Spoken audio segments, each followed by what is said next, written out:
Duduk pertama di Segunggung Pak, cerita-cerita, nunggu-nunggu kawan yang lain, habis itu baru berangkat Pak. Baru berangkat ke Ababil, habis ke Ababil, nengok di Cinakden orang balap Pak, habis nggak ada balap baru pulang lewat jalan Nangka Pak. Habis itu baru dibawa developer.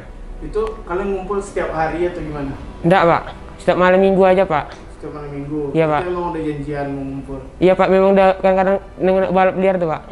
Ngumpulnya Pak, kalau ngumpul jam 12 Pak. Jam 12? Iya Pak. Jam 12 titik kumpul di? Segunggung Pak. Segunggung? Iya Pak. Nah itu tiap malam? Setiap malam minggu Pak. Setiap malam minggu. Berapa orang tuh biasanya ngumpul? Rame juga Pak. Sekitar? Kalau orangnya kurang tahu semua, kurang kenal semua. Nggak kenal Pak. Tapi yang waktu malam kejadian itu kenal semua? Nggak kenal Pak. Banyak yang nggak kenal juga Pak. Banyak yang nggak kenal? Iya Pak. Salah satu teman saya tuh Pak. Dia yang ngumpul-ngumpuli masa, ibaratkan untuk pergi keluar-keluar tuh Pak. Ibaratkan nanti dari masa dari sini dikumpulnya ke Segunggung. Nanti kalau ibaratkan udah semua baru pergi rame-rame Pak. Lumayan juga Pak, kalau rata-rata yang anak Segunggung kenal semua Pak. Tapi kalau yang ibaratkan yang anak-anak luar yang dibawa yang ini tuh Pak kurang tahu Pak. Semua, Pak. Sama anak Bling itu. Nah, bisa ceritain yang waktu malam kejadian itu kayak mana awalnya? Kalian ngumpul jam berapa? Berangkatnya jam 12 Pak. Habis berangkat jam 12 tuh langsung ke pom bensin Ababil isi minyak Honda Pak. Habis itu ke Cinakden, nah ada orang balap langsung nembak ke Nangka. Itu langsung pulang tuh Pak, lihat bawa pelopor pas nampak korban Pak. Diweikannya langsung yang tertinggi ini Pak, terasa apa dia Pak? Terasa nggak terima. Dikejarnya, habis itu pas dia ngejar pacu Pak. Iya Pak. Terus? Yang pertama yang menokok ini ya Pak. 3 korban Pak, sekali-sekali tokok Pak. Habis itu baru selebihnya sekon-kon putih. Emang dibawa aja Pak, sebelumnya pernah juga kejadian kawan yang kena kayak gitu Pak. Pernah dipukul? Iya Pak. Sebelumnya? Iya Pak. Kapan tuh kejadian? Udah sebelum 2 minggu yang kejadian dari kami yang bikin ulah itu lah Pak. Sebelum itu? Iya Pak. Di mana? Di Cinakden Pak. Di Cinakden? Iya. Itu dari aktivitas ngumpul-ngumpul? Iya pas nonton balap tuh datang serombongan rame-rame juga Pak. Berarti kalian ini bukan anggota geng motor? Bukan Pak. Bukan? Bukan Pak. Berarti hanya cuman ibaratkan kayak keluar gitu Pak. Gara-gara gitu kan Pak. Pada yang di atas ini Pak pada emosi Pak. Makanya dikejar Pak. Itu tuh dia diapain? Waktu dia yang buat dia emosi itu awalnya pemicunya diapain? Diweikan aja Pak. Diweikan dari Iya, atas? gara-gara yang tertinggi nih Pak, dia terasa dia yang paling apas itu Pak, dia nggak terima Pak. Dia ngegas Honda, yang belakang pun ngegas, tapi dia pas ngegas itu putar pacu Pak, putar paling depan Pak. Putar ke depan? Iya Pak. Langsung ajar gitu? Iya Pak. Kenal akrab dengan yang petinggi nih? Kenal Pak. Teman? Ya ibaratkan kenal-kenal di situ Pak. Ibaratkan jumpa itu, kenal, akrab jadinya gitu Pak. Enggak Pak, itu pun baru itu Pak, dia gabung sama anak Segunggung nih Pak, ngumpul-ngumpul Pak. Tapi Putra udah kenal sebelumnya sama dia? Udah kenal Pak. Udah Kenal titik awalnya Pak sama yang apa nih Pak, dari Garuda Pak. Main ya dekat rumah kon Putra kan Pak, duduk sana, jadi sering nonton Jarkep, duduk. Apa sih yang bikin kalian berani gitu sampai bisa rame-rame aja konvoy kayak gitu sampai bisa mukul orang, apa sih? Gara-gara dibilang yang itu tuh Pak, kejar bilangnya Pak. Makanya anak-anak yang kecil-kecil itu ikut ngejar semua Pak. Pertama ya yang nokok dia Pak. Yang paling depan pacu yang abang yang ini Pak. Tengah satu hari Rabu tuh. Sebenarnya hari Rabu tuh Pak, kami emang nggak ada niat keluar Pak. Tapi gara-gara ditelepon sama yang ini Pak, dibilangnya yang abang ini aja ini, ini. Jadi datang. Jadi dia telepon ngapain? Ngajak ngapain? Diajak bilangnya, yang abang yang ini pun pengen keluar ini rame-rame, bilang kepengen dia, bilang. Itu Pak. Pengen jalan-jalan? Iya Pak. Itu kalian sampai ke jam berapa biasanya ngumpul-ngumpul ya? Kalau ngumpul-ngumpul Pak, dari jam 12 tuh mau sampai jam 2 Pak, setengah 3 Pak. Kalau ibaratkan tuntut nonton balap liar Pak. Di Segunggung Pak, barulah cerita yang abang korban nih Pak. Dibilangnya kayak gini Pak, saya nyesel lang mau ngapain matanya. Bilangnya. Sampai nangis juga dia Pak. Ibaratkan belair juga matanya, itu dibilangnya sama kami Pak. Gara-gara Putra bicara sama dia, Putra yang dengar Pak. Orang ini pun ada juga dengar, tapi orang ini pada nak mau bilang itu Pak. Pada takut Pak. Berarti siap kejadian itu kalian masih ngumpul? Masih Pak. Masih sering ngumpul? Habis minum kan Pak, pas ibaratkan minum kayak minum aqua terpeda tuh Pak. Habis itu baru balik kami lagi Pak. Tiga korbannya itu mereka tuh ada sedang duduk-duduk di flyover. Keterangan dari para tersangka mereka merasa ada yang salah satu dari mereka ada yang teriak woi, memanggil mereka. Nah, karena merasa mereka diuekan itulah yang memancing mereka. Mereka langsung putar balik arah langsung naik ke arah flyover langsung menyamperin korban tanpa bertanya tanpa apapun. Mereka langsung melakukan pemukulan. Salah satunya ada inisial P itu yang melakukan pemukulan kepada 3 korban, dilanjutkan yang kepada oleh tersangka yang kita masih DPO ini, yang dibilangnya itulah abang-abangannya mereka. Dia menggunakan kling di tangan tangan besi di tangan itu, memukul salah satu korban inisial S itu di bagian mata, mengakibatkan korban robek di bagian mata sehingga korban itu buta permanen. 2 lainnya dilakukan pemukulan babi buta oleh kelompoknya mereka sehingga memar-memar di bagian kepala. Itulah kejadian yang terjadi di flyover SKA. Kejadiannya tanggal 1 Juni 2022. Berapa orang kan mereka saat itu? Ya, kalau dari rekaman yang di CCTV itu sekitar 20 sepeda motor yang menyamperi mereka melakukan pemukulan. Kita lihat sekitar 15 sampai 20 orang melakukan pengeroyokan itu. Nah, kita sedang melakukan penelusuran kepada tersangka-tersangka lainnya yang ikut melakukan pengeroyokan. Dan sampai saat ini kita baru bisa mengamankan 7 orang dari sekian tersangka. Inisial AR. Dia sebagai pemuncaknya dari antara mereka. Ya, kalau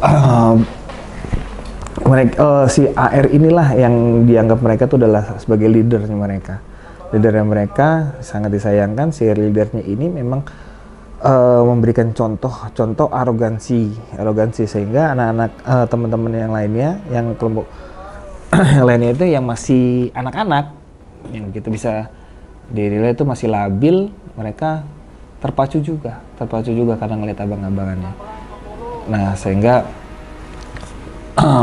si ini memberikan contoh untuk dia melakukan pemukulan. Ini kelompok ini apakah yang sama dengan di Tuan Kota Pusat? Yang di Jalan Nangka depan Toko Mas tuh. Ya, kita masih melakukan penelusuran apakah terkait beberapa petunjuk dari rekaman melihat bahwa salah satu dari mereka ada memang berada di sekitaran Tuanku Tambusai. Namun salah satu dari mereka, namun dari kelompoknya mereka ada yang beberapa merasa bukan dari mereka, bukan mereka karena mereka bilang dia sedang ada di Rumbai.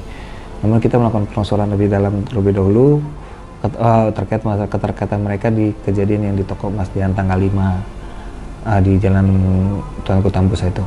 Kalau menurut mereka bukan geng motor yang sudah menamai nama orang, tidak ada nama yang dilabelkan ke mereka sendiri tidak memberikan ini tongkrongan A, B gitu, tidak ada.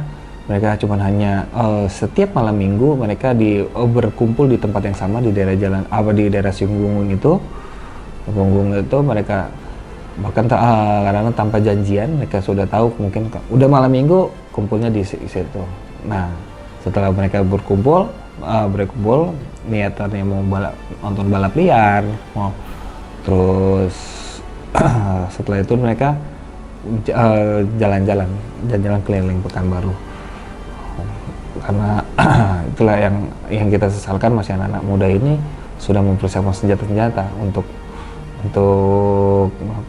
entah untuk melakukan penyerangan, entah membela diri. Namun itu yang cukup disayangkan oleh anak-anak ini. Nah, dari fenomena yang terjadi ini kan banyak anak-anak di bawah umur dan masih bersekolah. Iya. Dari pihak kepolisian apa langkah-langkah untuk mengantisipasi ini terjadi, terus apa saja yang sudah dilakukan setelah kejadian ini? Setelah kejadian ini yang jelas kita mengembalikan kepada pihak pihak orang tua juga, karena pihak orang tua, pihak keluarga lah yang sangat berperan untuk mengendalikan anaknya masing-masing, karena dari kepolisian, baik dari Polsek Tampan maupun Polresta Pekanbaru itu saya yakin tidak akan bisa menahan anak-anak ini berkumpul dalam jumlah yang besar sampai larut malam. Inilah peran orang tua. Oleh karena itu, setelah kejadian ini dari kami dari Polsek Tampan menyuruh babin kami terus gitu datang ke sekolah-sekolahan untuk mungkin juga bisa memberikan peringatan kepada sekolah, untuk memberikan juga pihak sekolah untuk memberikan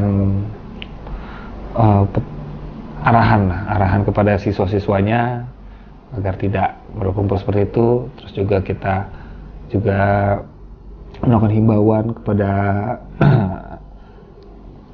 di perumahan-perumahan agar menjaga anak-anaknya agar tidak berkumpul dalam jumlah yang seperti itu. Karena kita tahu kalau ketika namanya orang berkumpul, anak-anak yang masih labil ini, masih darah panas berkumpul, itu sangat besar kemungkinannya dia apabila dia dimasuki oleh orang-orang yang tidak bertanggung jawab, diajak untuk narkoba, untuk melakukan seperti kegiatan-kegiatan pengeroyokan, tindak pidana. Karena anak-anak kecil ini melakukan hal itu tuh bukan semata-mata memang dia cuma hanya untuk menunjukkan eksistensinya. Itulah yang kenapa peran dari orang tua dan sekolah itu juga cukup besar untuk mengingatkan anak-anak muda sekarang ini. Balik lagi ke kelompok tadi, motif mereka bergerombolan jalan kayak gitu, membawa senjata, membawa kenekel dan soft stick itu untuk apa sebenarnya? Ya, kalau mereka bilangnya adalah untuk menjaga diri. Perlu pasti kita bertanya jaga diri dari apa? Kalau setelah kita melakukan interogasi kepada mereka bahwa ternyata kelompok-kelompok ini bukan hanya ada satu, banyak kelompok-kelompok lainnya. Nah, disitulah mereka membawa senjata itu untuk berkeliling. Nah, ketika mereka bertemu dengan ada orang yang dianggap lemah atau yang pemancing emosinya dia, itulah yang dia gunakan senjata-senjata itu, dan jumlah yang ramai itu digunakan untuk menunjukkan eksistensinya, menunjukkan jati dirinya bahwa kami adalah kelompok yang kuat, adalah itu, seperti itulah. Ya. Nah, dari keterangan tersangka tadi dia juga pernah diserang oleh kelompok lain kayak gitu. Ya. Nah, terus dari pantauan kepolisian sendiri, dengan adanya kelompok-kelompok yang seperti ini seperti apa dan apa tindak lanjutnya itu? Ada kelompok-kelompoknya. Jelas kita melakukan saya dari Polsek Tampan, yang jelas kami sudah mulai memapping kantong-kantong kumpulan anak-anak muda yang sekarang ini untuk kita pantau apakah memang kegiatan berkumpul itu sifatnya positif atau negatif. Ketika kita lihat itu sebagai negatif, tentunya kita intercept terlebih dahulu. Contohnya ada beberapa kantong di daerah Purwodadi, ada di situ dia memang kumpulan dari dari masyarakat juga sudah cukup resah karena dia berkumpul sampai larut malam, sampai subuh. Nah, itu kita lakukan, kita datangi setelah ya alhamdulillah mereka sekarang sudah mulai mengurangi aktivitasnya berkumpul sampai larut malam.